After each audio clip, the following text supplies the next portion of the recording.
Well, we're really excited to talk about the dietary guidelines. This is really the whole basis of child nutrition programs. So it's super relevant to the food served in your program every day. And it applies to all of us. It applies to all Americans. So we're excited to cover that. We're going to talk about what the guidelines are, how they were created, why do they matter, why are they important for your program, and how can you ensure you're following the guidelines.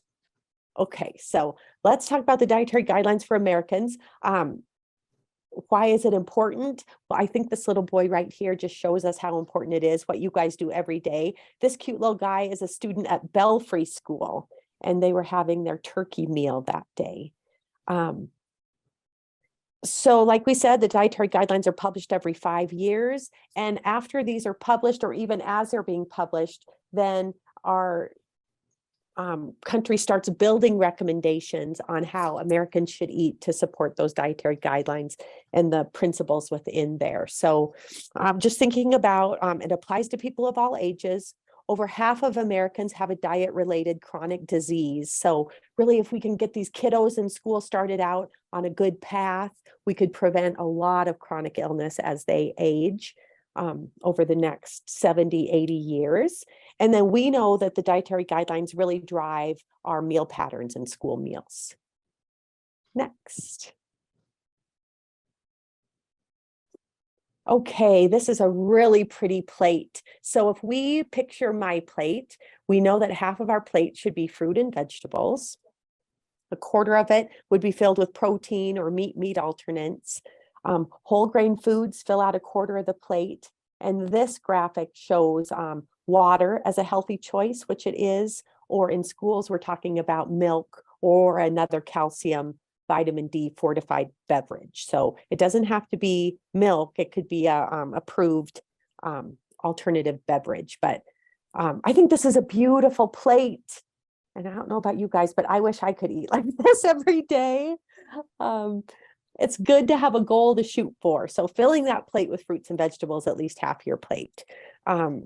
Grains, the dietary guidelines recommend that at least half of the grains that we eat are whole. In schools, what is our percent of whole grain rich foods we're supposed to be serving across the week? Is it 50% or is it higher than that?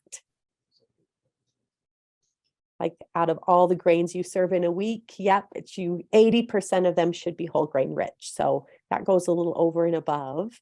I think one of the best things about school meals is kids do get good exposure to dairy foods or cheese or milk, or yogurt, things that really give them some calcium.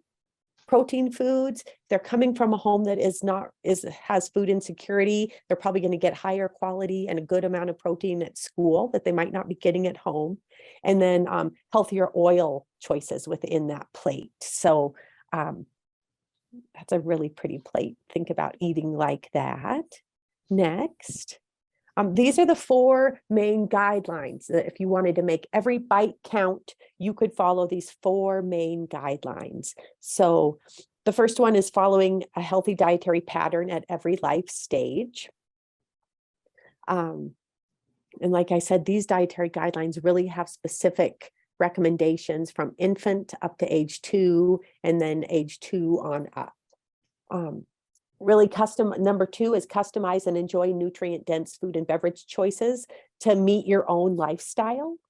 Number 3, focus on meeting food group needs with nutrition dense foods and beverages and staying within the calorie limits. I'm not a big firm believer on calorie limits. I think it's best to try to eat healthy foods, lots of variety and lots of color, and balance it out by being active. Number 4, limit foods and beverages higher in sugars, saturated fat, and sodium, and limit alcoholic beverages. So thinking about 4 simple steps. Next.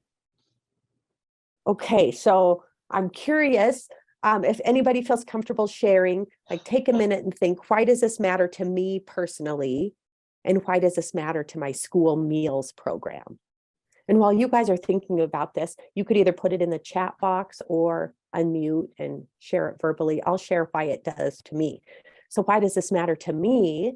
Well, my dad is 75 years old and he has type 2 diabetes. And if he's walking on his treadmill and eating fairly healthy, he does pretty well with it. So it really is important to me that he is taking care of himself and trying to eat towards the dietary guidelines. And why does this matter to my school meals program? Well, I still have one kid at home and he's a sophomore in high school. And I love it the days that he eats school lunch because I don't have to pack as many fruit and vegetables in his lunch. And I know he can get one, if not two milks at school. So I really appreciate that he can fill his plate when he has lunch at school. That it's already set up so that kids can eat towards dietary guidelines. Does anybody feel comfortable sharing why it matters to you personally, or why it matters when you're building your menus at school or building your salad bars? Yes, Stevie. I would like to share. I'm Native American from Arizona, so I definitely know what it's like to not have food and know what it's like to go hungry and grow up with food insecurity, food shaming, and food desert. I guess not having the proper nutrition growing up as well.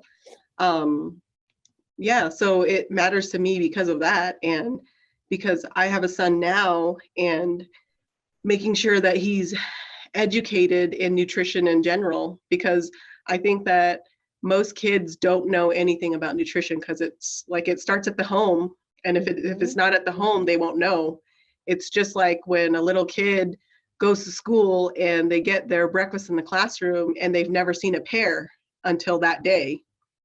So in a pear in its actual form. And then why it matters to my school meal program is because it's exactly what I just said. Kids don't realize that they're having canned fruit versus fresh fruit, and they don't know that canned pineapples is actually SpongeBob's house. So just having that education behind it and helping the kids understand, and knowing that they do have options out there. Thanks for sharing that, DB. And you bring up a great point that not only is it like important to us, like through what we're putting on their tray, but it's equally important that we're teaching them like the plate and what the, fruits and vegetables are, so that they can make that connection and then carry it out through their life, so that they have the basics of eating, making good choices. Yeah. Yes, Brittany said, I think in order to give our kids the best environment for learning, nutritious meals are one crucial part of the equation. We have the ability to help kids make positive habits now. Yes. Thanks, Rochelle. You put in there that you appreciate knowing your kids are well fed at school. It's also that all their peers are eating the same food, and that helps, definitely. Yeah, so it really does apply to all of us. And I know all of you guys believe so strongly in the importance of your job and what you're doing. So thank you for sharing that with us. So we said earlier that very few people meet all the recommendations of the dietary guidelines. So currently 75% of people don't get the fruits, vegetables, and dairy that is recommended. 63% exceed the limit for added sugars. 77% exceed the limit for saturated fat. And 90% of us, me included probably, exceed the chronic disease risk reduction limits for sodium. So I think there's lots of work to do, and it's a great challenge because you guys are so creative and talented in the meals you're putting out. You're able to really plan towards the dietary guidelines and present it in a really positive way. Next. Okay, so one thing where the rubber hits the road for all of us is the dietary guidelines are the driver of the school meal patterns. So I'm sure you guys all recognize this National School Lunch Program meal pattern table. And in a big blue box at the bottom, I just highlighted here our saturated fat guidelines for National School Lunch, our sodium targets, and our trans fats are all listed in the blue rectangle at the bottom. And then up on the middle of the slide, I put in the dietary guideline recommendations. So you can see they're aligned very closely. Dietary guidelines recommends saturated fat be limited to less than 10% of the total calories. starting at age 2. And that's exactly what our standard is for National School Lunch Program. The dietary guidelines for sodium is actually lower than what we have for our school lunch. For sodium, and for this is total, in a day, dietary guidelines recommends 2,300 milligrams for older teenagers and adults. And if you look under grades 9 through 12, our national school lunch target is 1,420 milligrams as a weekly average across 5 days that week. So that is over half of what the dietary guidelines recommends in a day. So I know we're all challenged to meet the sodium guidelines for school lunch, but I think we can work towards it. And I know we're waiting for like industry to catch up with it, but what we're serving at school lunch is still more generous than what the dietary guidelines is recommending throughout a whole day. So I think we just have to keep chugging away on that one. And we know they're going to keep going down a little bit as the years go by. So it's just an opportunity to keep practicing now. And don't really worry about this. Just try to make good purchases of lower sodium products. Try to add less sodium as you're cooking. And we'll be teaching a whole class on tips to reduce sodium here in an upcoming webinar. Next. I know you guys have already know about this, but transitional meal pattern changes based upon the dietary guidelines. What we can expect moving forward is an emphasis on lower fat milk. Our sodium targets will stay where they're at this year, but then by next year, they will decrease slightly, but only 10%. So that's not a lot. And we already talked about 80% of whole grains. So we're in the groove with that. Next.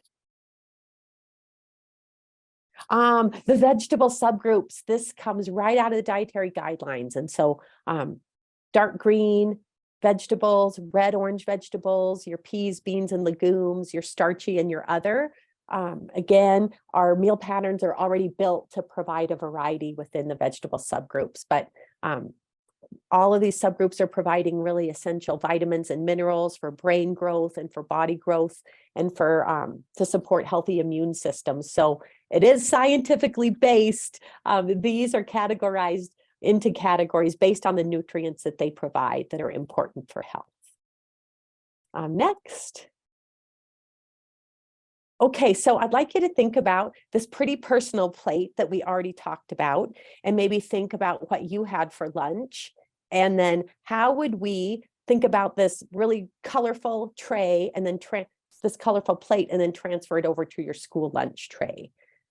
So I had a piece of pizza for lunch, and it would meet a grain and a meat alternate. It had some sausage on it and some cheese.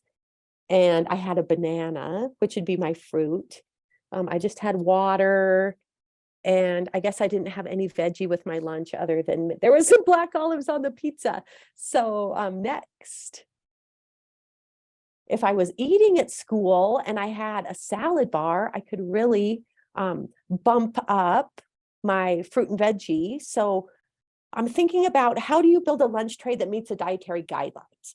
I know that you're already following the meal pattern, which has that built in, but what do you guys do for has it been hard to meet the whole grains, 80%? And what kind of grains do your students like that are whole grain? How many of you guys have salad bars? Because that's a perfect way to meet the dietary guidelines menu planning for vegetables. I know Gardner does. I think Summers does. Do you have a salad bar in Medicine Lake, Sarah? Oh, you just put that in there. Good. How about you, Betty?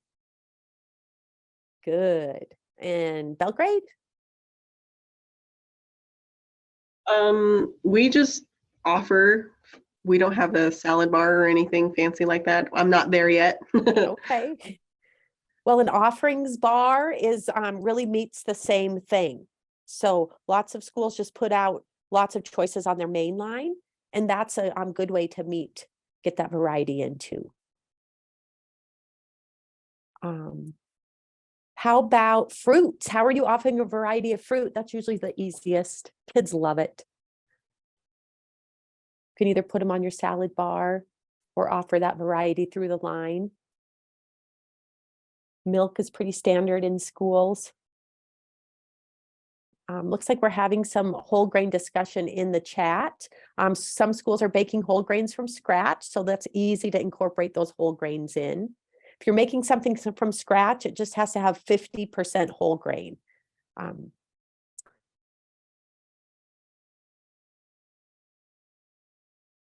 feel like there's there's better whole grain options out there now, which is nice.